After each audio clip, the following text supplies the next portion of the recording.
space is dedicated towards pushing for the release of Boni and Agatha, back to their countries, and their families.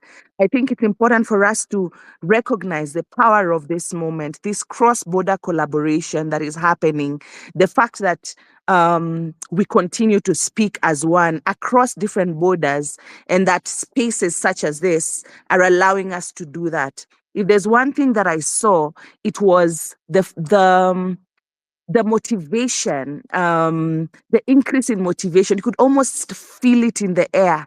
The moment the folks in the courtroom realized that they had camaraderie from people, other people within the region, from other lawyers. When CJ walked in, for example, you could sense the motivation increasing, and that is the spirit of cross-border collaboration that I think we need to keep on carrying, even as we push for their release and as we continue to push for the release of all political prisoners and address the democratic regression that is happening within the region. So for me, it's just to say that what we are doing, speaking as one, as East African citizens, is not in vain. And pushing for the release of the two comrades should be the beginning of us actually speaking about the violations or this shared playbook, that is clearly exchanging hands across the different countries at this point. And we as citizens of East Africa are the only ones that can be able to hold the institutions accountable.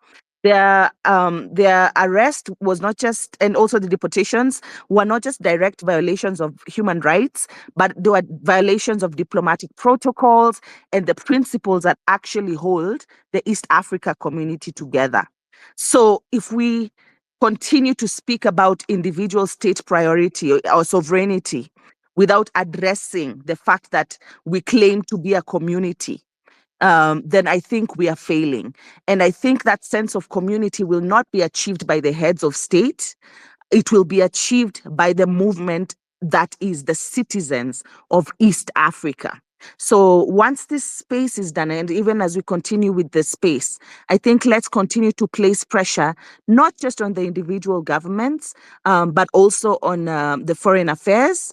And lastly, let's continue to let's make this a starting point towards really pushing for cross-border movement building and collaboration moving forward. Thanks, Hanifa.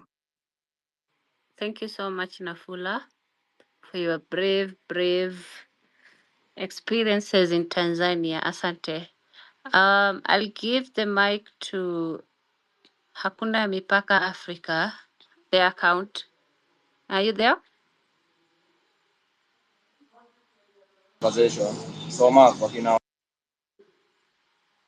Kidogo tafari, kidogo. Hakuna Mipaka Africa, unasikia?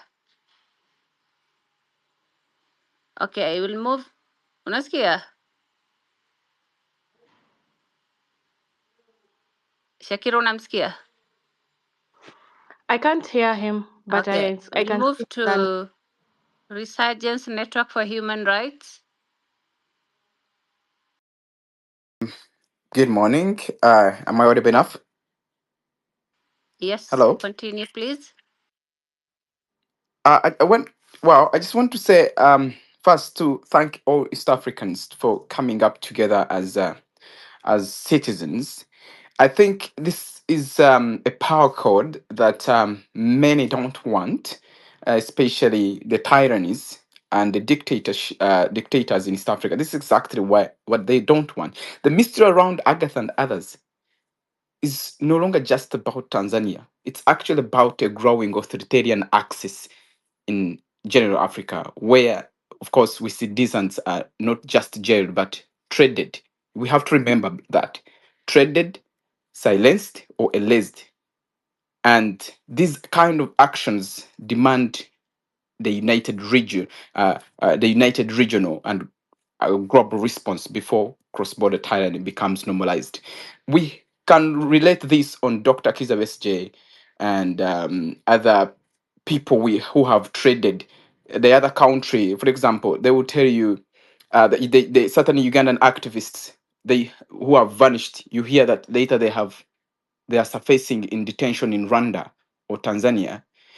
Or you hear that exile critiques or Rwandan or Sudanese regime has disappeared in countries like other Kenya. And so there's this kind of exchange market between these dictators. And I think it is much sponsored, or it has been created by President Museveni of Uganda, as you have seen what he has done to the people of Uganda, bringing them back to the civilian court. So you may be looking for Agatha and a colleague from the other end of Tanzania when actually they have been exchanged and they are in certain detentions in Uganda. That we should not forget about that. This war is not just small war. You may be there. We think that they are still in Tanzania and the citizens were doing what we have to do, but when they're in detentions in Rwanda or in Kenya, because remember, these tyrannies or these dictators are people who don't want to be, brought to light. So we need to really expound ourselves, increase on our intelligence as the people of East Africa to fight this dictatorship. You saw I was just giving an example of Dr. Kizza Besigye. He was abducted in Kenya. Immediately within few minutes, he was found in Uganda. Think about that. It's not only Dr. Kizza Besigye. Several of these kind of matters have happened. And it is unfortunate that in the middle you don't know whom to hold accountable until you know the country that holds them. So it is a responsibility of every citizen of East Africa to come out and do what they have to do. If it's not like that, one person coordinating, I think who have trained other, maybe he's a mastermind, maybe he's a head teacher, and I believe which is Mr. Museveni, is completely destroying East Africa when he's dying tomorrow. So the resistance must be multiplied. The energy must be multiplied by the citizens of the region in order to stop this. Before that, it's too late. So I do call upon the people in Uganda to really wake up and also do a deep, deep, deep research or search about Agatha and the colleague. He must be in somewhere, dungeons of Uganda. Dungeons. You have heard the son of Mr. Museveni, how he is, you know, coming out to speak, how he has people in detention, how he has people in his basement. And we remember Agatha is a person who has put the government of Uganda on too deep pressure by even bringing out secrets, doing a lot of holding them accountable, which they don't want. So our eyes should be more beyond just protesting to the embassies. We should really coordinate with more intelligence to know where exactly these people are, or they may end up when you have never seen them again. I thank you so much. That was my point, that we should really look at that, the market between these dynasties and these dictators that they just recently developed. And they just want to confuse the people of East Africa. You will never know where these people are. But I believe they're in Uganda because that's the mastermind of all. Museveni is controlling Tanzania, Museveni is controlling Kenya, Museveni is controlling Southern Sudan, Museveni is controlling the entire region, and he has manipulated all the leaders and he is turning them against their own citizens. That's very dangerous. But in all, winning comes only when what is happening right here, where the East African citizens have decides to look at their fellow neighbors as their brothers and sisters. That's where the revolution begins. I thank you so much, and asante sana. Thank you, Asante Sana. And that's very alarming. If that is true, it's very, very concerning and alarming. Thank you so much. Thank you. I'll give the mic to Jim, who has joined us as a co-host. Jim, unasikia?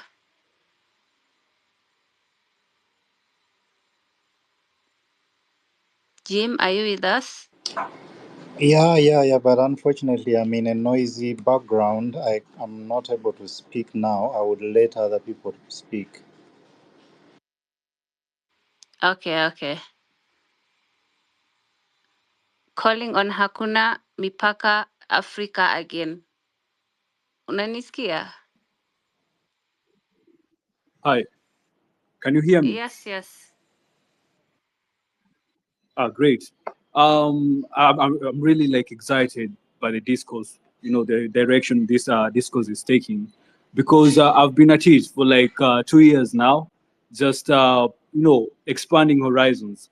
Hakuna Mipaka, it was simply born out of a vision of thinking back in campus, like once I graduate, as opposed to just the hitherto movement that was there before. Either you school here in Kenya or whichever country in Africa, or you go to Europe. So I was like, what if I don't want to go to Europe? What if I just want to explore Africa?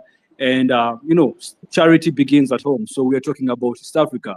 So that's how Hakuna Mipaka came to be. I just thought about the prospect of, with my skills, having graduated, having done whatever it is that I needed to do, can I apply my skills in Rwanda, in Uganda, across East Africa and eventually Africa? So that's what really Hakuna Mipaka symbolizes. But speaking on the subject of today, I'm really happy. Not happy because of what happened. Guys being deported. I'm talking about Martha Karua, the former Chief Justice Hanifa, but I'm happy because it's exposed something that is deep-seated, something that we need to address as a region. I had some.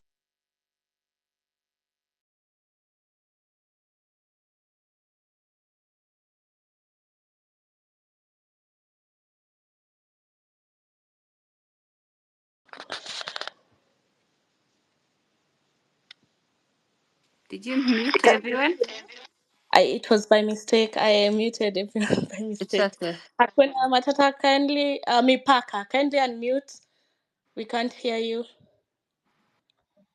All right, and am I good? Yes, we can hear you.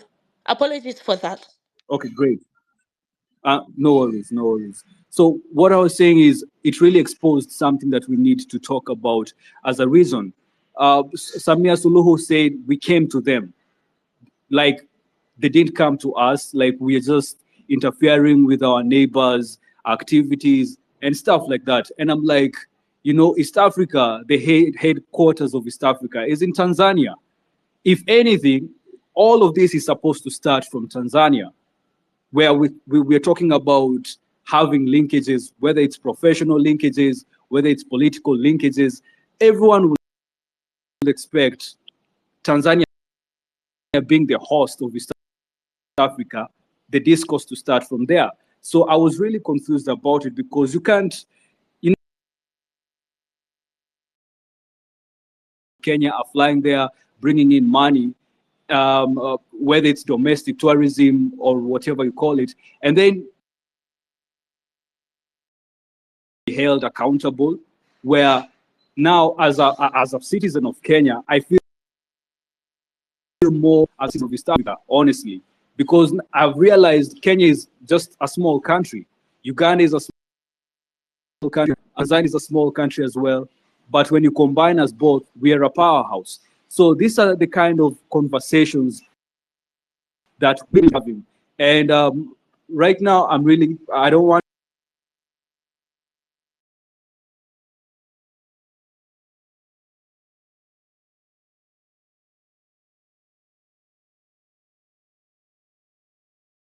Shakira, unamsikia? He has gone off. I can't hear him. Okay. I think ako na shida ya network.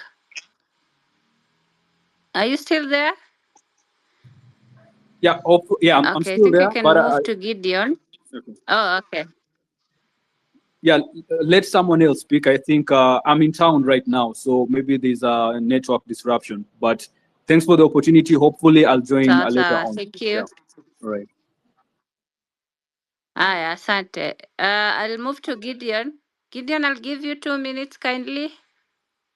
Yeah, thank you, Hanifa. Am I audible enough? Yes, kindly continue. Okay, thank you so much for hosting the space.